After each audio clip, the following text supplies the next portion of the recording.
వస్తే నీకు ఆయన ఇచ్చేదే తెలుసా? శాంతి సమాధానం ఇస్తాడు, నిత్య జీవం ఇస్తాడు.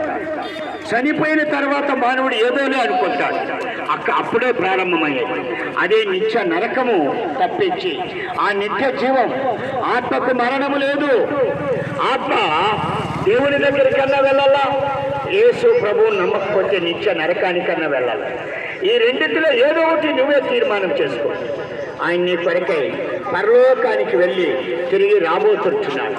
ఆయన నమ్మి చూడు. శాంతి సమాధానము ముక్తి మార్గం యేసు ప్రభు, ముక్తినిచ్చేవాడు యేసు ప్రభు. ఆయన నిన్ను రక్షించేవాడు యేసు ప్రభు, నిన్ను ప్రేమించేవాడు యేసు ప్రభు.